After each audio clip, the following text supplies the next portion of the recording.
Hace poco más de un mes este proceso intentó realizarse, pero se suspendió porque se trató de declarar al tribunal como incompetente. Lo que trataba de hacer la defensa de Jaime Anguita es llevar este juicio a Puerto Montt, que era una situación que más bien plantean los entendidos e intentaba dilatar el proceso, o sea, que esto se extendiera por más tiempo. Finalmente, la Corte de Apelaciones determinó que este tribunal sí es competente y por eso hoy día se reinicia en el mismo lugar esta preparación del juicio oral que a todos nos tiene bastante preocupados porque dicen que podría suspenderse nuevamente. ¿Otra vez? ¿Pero qué gana con eso, Paula? Porque la defensa, como tú dices, se ha demorado la preparación del juicio oral 7 años. ¿Qué gana Anguita con eso? No gana, yo diría que no gana mucho, pero hay trascendidos que plantean que como el sicario se encuentra enfermo, con problemas cardiológicos, digamos que podría sufrir un infarto, están tratando de dilatar el tema para ver qué pasaría con él si no está en condiciones de enfrentar el juicio, y eso claramente perjudicaría la intención de la Fiscalía, ¿Paula? Que tiene una persona confesa en este caso que está media enferma. Y en términos de las pruebas, justamente, el testimonio del sicario es lo más potente que se tiene hasta ahora de parte de la Fiscalía. Absolutamente, toda vez que Jaime Anguita desde el día 1 hasta el día de hoy ha negado sustancialmente su participación en el caso. Y ojo, tenemos a la hija de Jaime Anguita, a Vivian Anguita, quien ha contratado un abogado, recordemos, no hace mucho lo contrató y también se hizo parte querellante. Y es ahí la discusión que se va a formar hoy día. Esta parte querellante anula al otro querellante, que es el abogado contratado por la madre de Viviana Heger.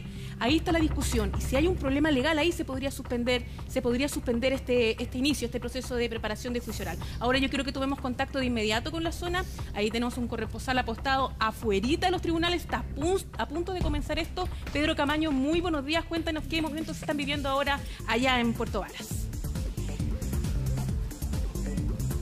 Hola, buenos días, ustedes están allá en Santiago. Bueno, acaba de llover, estamos desde muy temprano viendo qué está ocurriendo acá frente del Tribunal de Garantía de Puerto Varas. Ya hace pocos minutos llegaron 2 carros celulares de gendarmería que posiblemente trajeron en su interior a los 2 imputados, y también ya llegó gente de la Fiscalía en camioneta y traían los documentos que van a poder ser puestos acá para que los observe y los revise la jueza. Documentos que van a ser claves porque son los documentos que en el posterior juicio oral se van a estudiar y se va a realizar el juicio. A las 8:30 comienza la audiencia de control de la audiencia preparatoria del juicio oral. Como tú decías hace un rato, ya en 2 instancias ha suspendido esta instancia. Una en el mes de enero, porque por la salud del supuesto sicario fue suspendida la audiencia, y el mes pasado, el 4 de abril, por lo que tú decías, la defensa de Anguita cuestionó y argumentó que no era competente el tribunal. ¿Y esto por qué? Esto es en base a la hipótesis que mantiene la Fiscalía de que los 2 imputados se habían concertado en Puerto Montt para planear o planificar el homicidio. Y es por eso que la defensa plantea de que entonces tiene que ser un tribunal de garantía de Puerto Montt quien lleve a cargo este juicio. Un juicio que se espera, esta audiencia, se espera que se prolongue por 1 semana. Esto por la cantidad de pruebas que trae la Fiscalía. Alrededor de 180 pruebas son las que trae, entre testimonio, peritos y documentación. Ahora, cabe destacar de que es probable que se pueda suspender. ¿Y eso porque el nuevo querellante que tiene este caso, que está contratado por la hija de Jaime Anguita, quiere excluir a Sergio Coronado, quien fue contratado por la madre de la fallecida? Ahora, ¿por qué legalmente podría ocurrir esto? Esto es porque, según la ley, quien primero puede querellar es quien está en dirección sanguínea primero del fallecido. Y en este caso es Anguita, pero Anguita es un imputado. Tendría que ser la hija, y es por ello que en este momento existe una querella. Ahora, ¿por qué es tan dudoso el tema? Porque este querellante fue contratado por la hija. La hija tiene 20 años, no trabaja. Entonces, en tela de juicio está quién está pagando efectivamente los servicios de este abogado, porque este servicio cuesta alrededor de 15 millones de pesos. Entonces, ¿de dónde sale el dinero? Si es Anguita, hay que ver si es legal lo que está ocurriendo, porque si Jaime Anguita, siendo imputado, está pagando a un querellante que supone que tiene que cuidar los intereses de la persona fallecida. y en este caso no estaría cuidando los intereses de la fallecida, sino que los intereses de Anguita, porque se querellan que el supuesto sicario no es un sicario, que se entró a robar y que asesinó a Viviana. Eso es lo que podría pasar. Se podría suspender la audiencia nuevamente a un mes más y volver de nuevo a esta instancia en Puerto Varas. Sí, Pedro, te queríamos preguntar, ¿qué tan grave es el estado de salud del supuesto sicario José Mancilla? Porque José Pérez Mancilla, porque tú decías que claro, que estaba grave, pero ¿qué tan grave podría morir? Y si es así, ¿en qué situación quedaría Anguita? Lo que ocurre es que en febrero empezó con complicaciones. Él sufre de hipertensión y ya en 2 instancias ha sido trasladado al hospital de Temuco. Es ahí, ha tenido por lo menos 3 ocasiones de infarto. Wow. Sí. Por eso en primera instancia se suspendió la audiencia. Ahora, claro, él se encuentra en un estado complicado y enfrentar un juicio también lo complica, pero los abogados, tanto el fiscal como el querellante de la familia de Viviana, plantean de que, claro, el eventual hecho de que no pueda estar presente en el juicio oral, existe la prueba que fue el testimonio que entregó la reconstitución de escena, que fue grabado, y ellos van a utilizar eso como prueba si es que no se encuentra en buen estado de salud para estar en el tribunal, porque tampoco es necesario que hoy día tanto Anguita como Pérez se encuentren acá, porque solamente lo que va a ocurrir ahora es presentar, como te decía, las 180 pruebas, se las van a poner en la mesa al frente de la jueza para que evalúen cuáles son las pruebas que se van a utilizar en el posterior juicio oral. Así es que si eventualmente continúa enfermo o llega a fallecer, existe como elemento probatorio ese testimonio que quedó grabado. Si bien es más rico y más información puede entregar que él se encuentra acá y declare, pero eventualmente si eso no llegara a ocurrir, se va a utilizar esa reconstitución de escena, las declaraciones que él entregó. Es interesante ver lo que plantea Pedro desde allá, porque en realidad lo que está pasando hoy día en este juicio es que nuevamente intentan dilatarse los procesos. Ya hablamos que vamos a cumplir 7 años de este caso, un caso que ha estado plagado de dudas desde el comienzo. Recordemos que Viviana Hecker estuvo desaparecida 40 días. 40 días. 40 días. Días en que se habló incluso de un secuestro. Días en que la policía de investigaciones estuvo al interior de esa casa. No se da cuenta de nada. Trabajando al interior de la casa. Ella está en el entretecho. Y ella se supone que estaba en el entretecho. Y la encuentran después de 40 días. Entonces, es un caso que efectivamente está plagado de dudas, de contradicciones desde el día 1. Y un caso que ha tenido cambios de abogados también. Recuerden que Jaime Anguita, el anterior abogado, renuncia al caso. Y ahora tiene este nuevo abogado, que es Jorge Ponce, el actual abogado de Jaime Anguita, y se produce una especie de duplicidad de defensa, entre comillas duplicidad, lo planteo aquí bajo mi responsabilidad, en el sentido de que si la hija de Jaime Anguita presenta a otro abogado que apunta solo al sicario o al supuesto sicario, entonces exculpa inmediatamente a Jaime Anguita. ¿Me explico? Sí, en esa medida queda como libre, lo trata de defender indirectamente. De ahí la posibilidad de que se anule uno. No podrían haber 2 querellantes, y eso es lo que se podría discutir hoy día. Eso es lo que explica Pedro, que es súper interesante, que el linaje sanguíneo en el fondo tiene más peso, que lo presente una hija versus la familia de Vivian tiene más peso, y por eso como que ganaría, porque uno dice, ¿cómo puede pasar esto? Y ahí uno entiende automáticamente, pero yo creo, según lo que él nos dice, que la única como salida que hay en este caso es que esta hija que tiene 20 años, que no trabaja, ¿de dónde saca el dinero para pagar ese abogado? Absolutamente. Que probablemente, eso es lo que se tiene que ahí es donde hay que investigar. Eso es lo que se tiene que ponderar y lo tiene que ver el tribunal también. Ahora, un caso intrincado, un caso que terminó su investigación y que ahora iniciaría este proceso que todo el mundo está esperando. El juicio oral contra Jaime Anguita y contra el supuesto sicario, ambos imputados de la muerte. Aquí hay penas involucradas bastante fuertes. Hablamos de cadena perpetua en el caso de Jaime Anguita y 17 años en el caso del supuesto sicario. ¿Qué pasó en esta historia? ¿Cuáles son los errores que se cometieron en la investigación? ¿Cómo se ha dado todo este proceso hasta el día de hoy? Ya han pasado casi 7 años. Véalo en el siguiente informe especial que preparó el Departamento de Defensa. Muy bien, estamos en vivo y en directo desde el Juzgado de Garantía y en Puerto Varas, porque ha comenzado la preparación del juicio oral. Pasamos a escuchar en vivo y en directo esta transmisión del Poder Judicial. El querellante, pero esta parte denuncia desde ya que no va a arribar a ninguna convención probatoria. ¿No está de acuerdo entonces? No vamos a arribar a convenciones probatorias. Matías.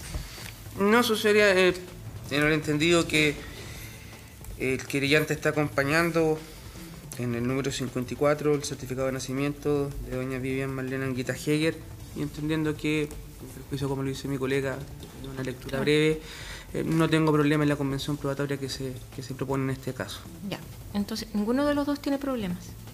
¿O don Carlos sí? Sí, esta parte no va a arribar. No arriba, ya, entonces no sería posible. En cuanto a las pruebas, señor fiscal, entonces, su prueba... Sí, señoría, entendemos que siguiendo el orden estricto del Código Procesal, lo que correspondería sería que la defensa señalen cuáles van a ser sus medios probatorios. Sí. A ver, vamos a partir con la defensa entonces de don José Pérez.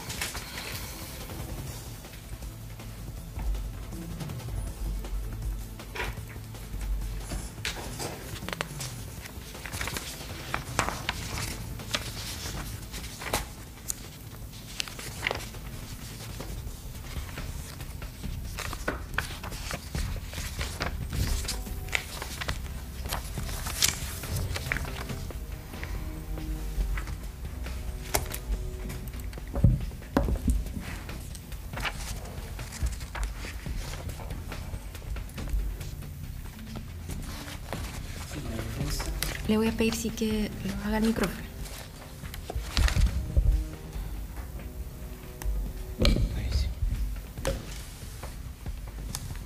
La defensa de don José Heriberto Pérez Mancilla acompaña como prueba pericial la siguiente. Dice relación con la declaración del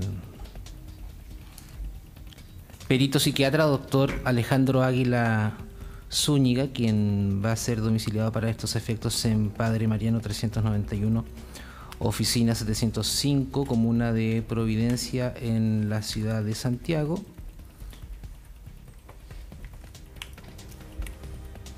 Y que dice relación con la pericia psiquiátrica rotulada bajo el código 32633, informe pericial respecto de José Pérez Mancilla. Dice relación con la pericia evacuada el día 1 de febrero del año 2016. En la individualización debemos complementar con el RUT de don Alejandro Águila Zúñiga y que corresponde al 9224893-3, médico psiquiatra, como se indicó, domiciliado en Padre Mariano 391, oficina 705, comuna de Providencia, ciudad de Santiago. Dice relación, como se indicó previamente, con la pericia efectuada don José Heriberto Pérez Mancilla, de carácter pericia psiquiátrica a su respecto. Se colocará a disposición de los intervinientes este informe y se le exhibirá lo pertinente. Esa es la única prueba que acompaña la defensa de don José Heriberto Pérez Mancilla. La defensa entonces de don Jaime Anguita.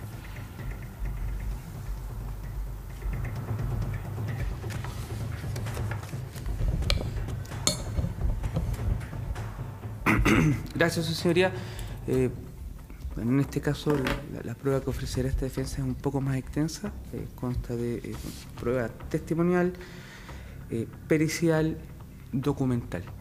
Iré en ese mismo orden para efectos de que el tribunal pueda tomar nota de lo mismo, sin perjuicio desde ya anunciar que, por supuesto, con las solicitudes de exclusión que haremos en su momento, hago íntegramente mía también la prueba ofrecida tanto por el Ministerio Público como por los querellantes.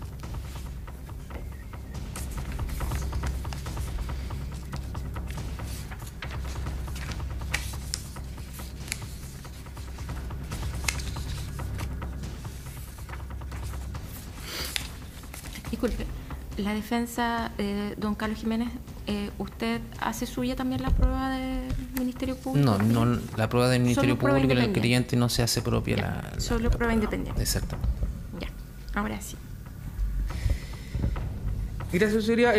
Procederé a leer la individualización en el domicilio de los testigos y después haré referencia sobre los puntos de prueba sobre los que declararán.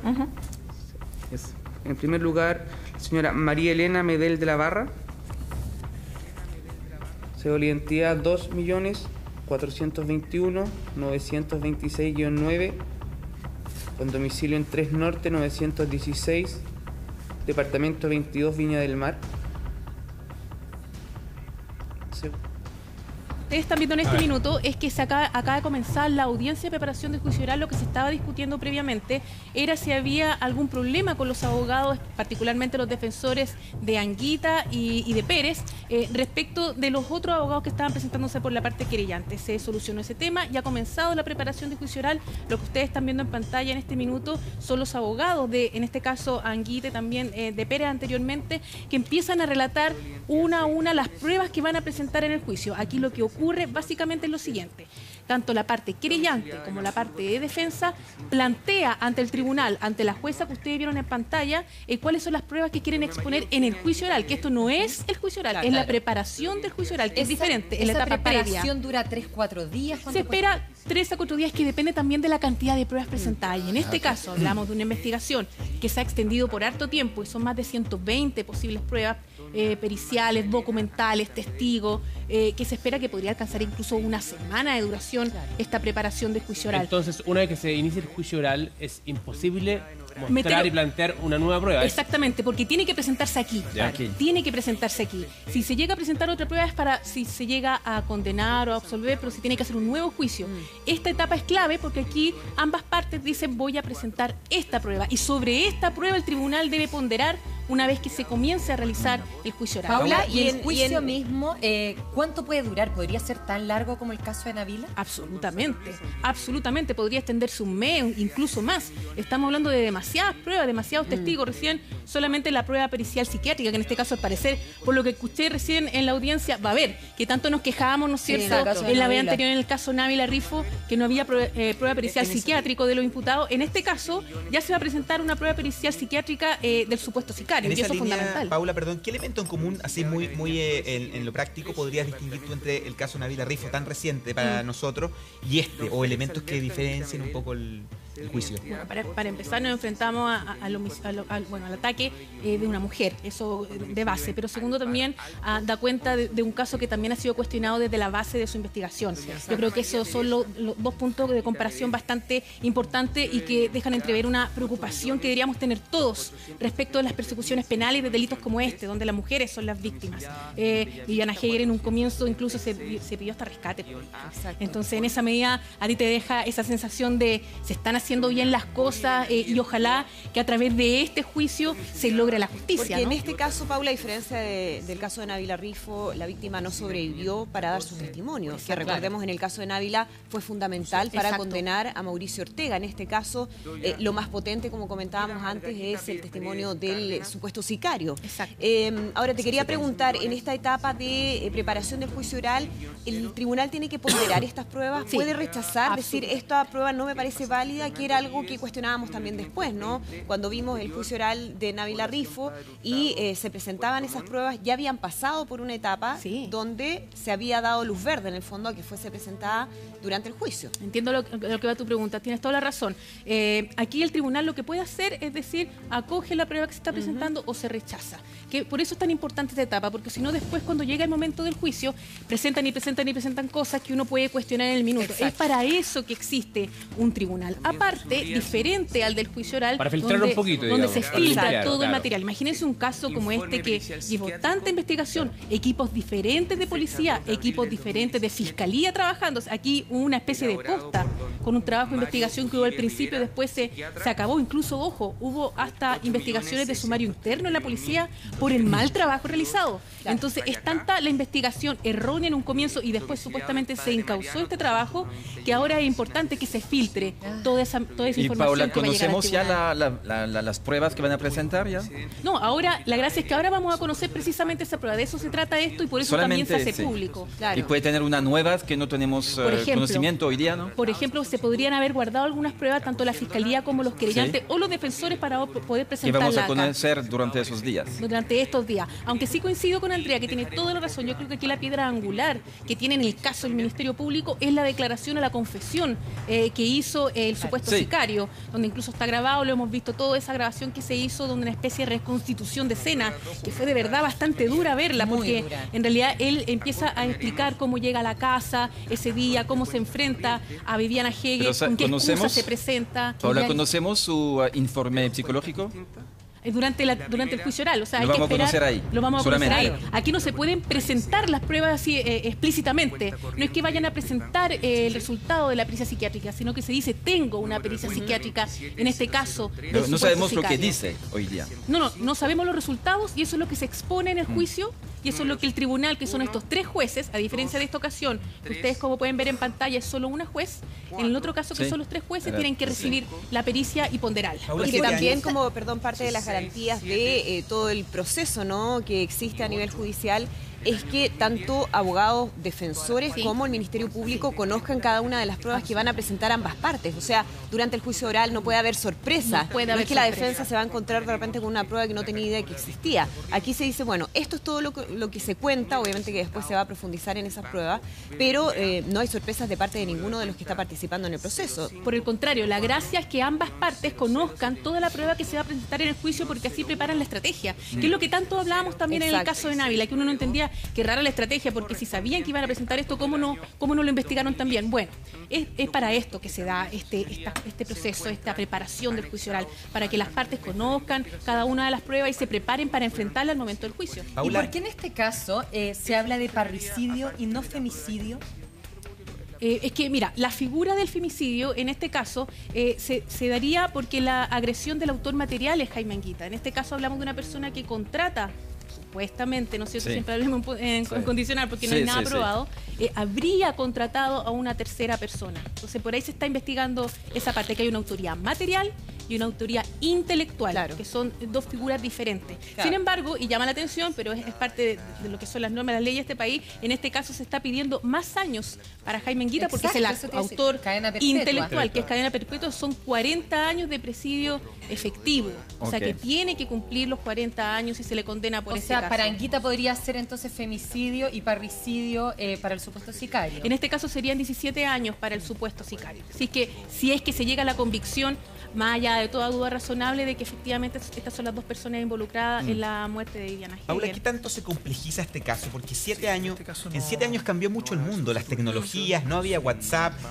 hoy día te puedes localizar con GPS en el equipo, por un celular te pueden ubicar con GPS, hay WhatsApp, insisto, entonces 7 años siento que es un tiempo bien importante que complejiza mucho la investigación. Sí, yo creo que sí. Recordemos que cuando ocurrió este caso había un supuesto llamado telefónico que recibió Jaime Anguita, donde él decía que le pedían un rescate por su mujer, y este se hizo desde una cabina telefónica. Entonces, claro, ese ejemplo que tú dices plantea muy bien, porque en realidad esa especie de triangulación que una vez se hace con los celulares, el día de hoy en esa época no se pudo hacer porque era una cabina telefónica. Efectivamente se habló con la persona dueña de ese cibercafé donde se hizo esa llamada telefónica y no se pudo comprobar mucho más allá de si había sido efectivamente alguien conocido de Jaime Anguita quien hizo la llamada para que él la recibiera. Bueno, nos enfrentamos a un caso que efectivamente con el paso del tiempo uno podría decir se pudo quizá investigar mejor, pero los vicios, honestamente, los vicios de investigación que se cometieron en este caso van más allá de la tecnología. ¿Y cuáles son los más relevantes en ese sentido, Paula? Porque uno ya se empieza a olvidar de cómo fue todo el inicio de este caso por el tiempo que ha pasado. Hubo cuestionamientos al trabajo de las policías, a las pruebas que se realizaron, los peritajes. ¿Cuáles son, podríamos decir, los elementos más llamativos dentro de esos cuestionamientos? Absolutamente el más llamativo es que el hecho que la policía de investigaciones pasara alrededor de una semana al interior de la casa, incluso algunos durmieron ahí. Y se investigó supuestamente como una especie de operación rastrillo al interior de la casa para ver si se encontraba alguna prueba, no para buscarla a ella, porque se pensaba que había sido secuestrada. Y se hizo una operación rastrillo al interior de la casa. Hablamos de un funcionario de la policía que habría subido a la mansarda, se habría ingresado a la mansarda, que uno entraba directamente de la pieza matrimonial. El tipo entra, mira hacia los lados y no ve nada. Y le preguntan si él revisó la parte de la mansarda. Sí, la revisé, no hay nada. Y cuando se le pregunta después, ¿cómo es que no viste nada? Es que no tenía linterna. Entonces, cuando tú empiezas a ver ese pequeño detalle es cuando tú empiezas a entender que quizás hubo errores graves. ¿Qué sabes tú, Paola, de los 4 informes forenses, que son todos distintos? No entiendo cómo podemos llegar a ese punto de 4 informes distintos. Eso no lo entiendo. Eso es lo que más enreda este caso. Precisamente pasan muchos investigadores, pasan de mano en mano. En esa medida se puede, uno, o ir ensuciando o aclarando también. Porque ninguno fue concluyente, digamos. Además, a mi parecer, creo que con el tiempo esto se ha ido aclarando un poco más. O sea, en un comienzo recordemos que Jaime Anguita del día de hoy hasta desde el principio hasta el día de hoy ha negado toda participación. Pero ha dado 7 versiones distintas. Sí, ha tenido contradicciones que son parte precisamente de la investigación de la Fiscalía. Ahora, yo creo, una opinión muy personal, de que este caso lentamente después de la última Fiscalía que tomó la investigación y después el equipo de investigaciones que vino fue de Santiago a Puerto Vara a investigar, ha comenzado a aclararse. Y ahí es cuando detienen a Anguita. Claro. Y honestamente todos quienes hemos dado cobertura a este caso desde el día 1, algunos decíamos que pasa que no tienen nada contra Anguita, porque es muy raro todo lo que ha pasado en este caso. Y cuando lo detienen todos quedamos como, bueno, parece que ahora sí comienza a aclararse toda esta situación. Para un poco entender cómo se dio todo este proceso, vamos a retomar, ¿les parece? ¿Sí? La historia de este tremendo reportaje que hizo la periodista Paulina Allende Salazar en Informe Especial. Pongan mucha atención. Este fue el tremendo reportaje que hizo el equipo de Informe Especial encabezado por la periodista Paulina Allende Salazar. Y la verdad es que, claro, deja entrever una situación y veíamos la imagen que ustedes recién vieron en pantalla a una de las hijas de Viviana Heger, a Viviana Anguita, consolada. Y es evidente, acá hay una familia que se ha dividido prácticamente en torno a un caso que lleva 7 años ya en boga. Una familia que se ha dividido porque tenemos a la familia sanguínea de Viviana Heger, que apunta directamente contra Jaime Anguita. Y tenemos a la hija de Jaime Anguita, que defiende a su padre hasta el final, que asegura que él no fue el asesino de su mamá y que apunta directamente al sicario como el supuesto agresor y homicida de Viviana Heger. Habla mayor, porque además también las hermanas están divididas. Es terrible, uno escucha la versión de la hija y da mucha pena, y tiene un punto que es razonable, que dice, bueno, aquí se condena a la gente antes de que haya un juicio, sí. No se dan cuenta que perjudican a toda la familia y le friegan la vida, no solamente a Anguita, sino que también a todos los que lo rodean. Y como tú decías, están todos divididos. Está la familia sanguínea, la paterna, las 2 hijas, que también están separadas en bandos distintos. Y eso es lo que encuentro lo más lamentable, sí. Porque además hay algo en nuestra sociedad que es cierto, que las personas deberían ser inocentes hasta que se pruebe lo contrario, y nosotros todos somos secos para juzgar anticipadamente. Absolutamente. Lo que ustedes ven hoy día, en este minuto en pantalla, son imágenes en vivo y en directo de lo que está ocurriendo en este minuto al interior del tribunal, donde se está realizando la preparación del juicio oral Jaime Anguita. Ustedes lo ven en pantalla, quien hoy arriesga una cadena perpetua, que sería la persecución que quiere realizar el Ministerio Público en su caso. En el caso del supuesto sicario serían 17 años. Y en este minuto lo que está ocurriendo al interior de este tribunal son la prueba presentada. ¿Cuáles serían las pruebas periciales, documentales, testimonios, testigos, todo que se va a presentar durante el juicio? Recordemos que esta preparación de juicio oral se podría extender durante incluso una semana. Luego de eso podría pasar bastante tiempo, hablamos entre 15 y 60 días para iniciarse el juicio oral, que es cuando ya van los testigos a tribunales, es cuando ya se presenta toda la prueba pericial. Yo quisiera rectificar un dato que entregué anteriormente de manera errónea. Tú me preguntaste por qué no se acusaba femicidio acá. Yo quiero decir que una excelente televidente nos escribió, la Leslie Marjorie Jara, gracias Leslie por aclarármelo, que la figura de femicidio se introduce en nuestro código recién, en diciembre del año 2010. Y en el caso de Viviana Heger fue en junio de 2010, fue previo y por ende nada de retroactivo en términos legales. Claro. Por lo mismo no se puede acusar en este caso de femicidio. Gracias Leli por la rectificación, es bueno decirlo, porque parte de este proceso de ver estos casos es aprender también de lo que son las leyes, de cómo se imparte la ley en nuestro país. Y en este caso queríamos rectificarlo de esa manera. Ahora, a mí me gustaría, me pueden confirmar de dirección si podemos tomar contacto con nuestro corresponsal en la zona. Porque Pedro en esa medida yo quisiera conversar con Pedro. Pedro, no sé si me escuchas. Conversamos por interno, tú me contabas un poco de todas las pruebas que en este minuto se van a presentar en esta preparación de juicio oral. Y una de ellas llama bastante la atención y que tiene relación exacta con el momento en que Jaime Anguita recibe el llamado de extorsión, el supuesto llamado por secuestro de su mujer, y donde había una persona que estaba escuchando esa llamada, que era la ejecutiva bancaria, porque él estaba en el banco en ese minuto y estaba frente a una ejecutiva bancaria que escucha este llamado telefónico. Ahora, ese fue a propósito, ¿no? Hay una imagen que se mostraron ahí en el reportaje de Informe Especial, que es justamente la presencia de Anguita dentro del banco. Exactamente. Y yo quisiera que Pedro nos relatara por qué es importante esta prueba que se va a presentar por parte del Ministerio Público. Pedro, te escuchamos para que nos cuentes de qué se trata. Sí, es bastante como importante, o podemos decirlo sabrosa, porque sitúa a una testigo que va a prestar declaración después en el juicio oral, que es la ejecutiva bancaria. Bueno, antes del 29, claro, específicamente el 29 de junio del 2010, Anguita se encontraba en el banco, frente a su ejecutiva de cuenta. Él recibe la llamada del supuesto persona que había secuestrado a su mujer, pero Anguita no usaba manos libres, así que se podía escuchar lo que hablaba la otra persona al otro lado del teléfono, del celular. Entonces, claro, la ejecutiva escucha la conversación, escucha que hay una persona, un supuesto persona que había secuestrado a la mujer, pero finalmente, al terminar la conversación, la persona del otro lado del teléfono, el supuesto secuestrador, le dice, llámame. Es ahí donde cobra bastante importancia este hecho, porque una persona que, si es un secuestrador, no conoce a Anguita, lo trata de una forma cordial o como si se conocieran, y más aún le dice llámame, como que si Jaime Anguita conociera el teléfono de donde lo están llamando. O sea, eso es bastante curioso, bastante importante a la hora de presentarla como prueba. Pero interesante lo que tú planteas, porque a eso hay que sumar otro antecedente bastante importante. Que cuando se hace la pericia respecto de dónde surge el llamado telefónico, este cibercafé, ¿no es cierto?, en la zona de allá, se habla con la persona que atiende el cibercafé y se le pregunta en este horario qué personas vinieron. Eso fue en el momento, no fue tiempo después. Entonces la persona podía recordar al menos la fisonomía de la persona que le pidió X cabina para hacer el llamado telefónico. Cuando esta persona relata, o describe, mejor dicho, quién es esta persona, ese es un retrato hablado. Ese retrato hablado se da a conocer en esa época, estaba hablando del 2010. Y es un retrato hablado que pasó con el tiempo, no pasó mucho, y después se detiene a Pérez, se compara la foto de Pérez con el retrato hablado, y la verdad es que son similares, iguales. ¿Sí? Son iguales. O sea, es una persona calva, cabeza redonda, muy similar. Entonces ahí te da a entender por lo menos que posiblemente es una prueba que se va a presentar para determinar que quien hizo el llamado telefónico o quien habría hecho ese llamado telefónico es precisamente Pérez. Paula, y aquí en buen chileno, para que la gente entienda lo que nos relata Pedro, Anguita, si esto es así como se dice, le habría salido el tiro por la culata porque habrían acordado que lo llamara cuando él estaba con la niña del banco para que hubiera un testigo que supuestamente se trataba de un secuestro, pero ella termina escuchando el final donde se cae el supuesto sicario y le dice, llámame.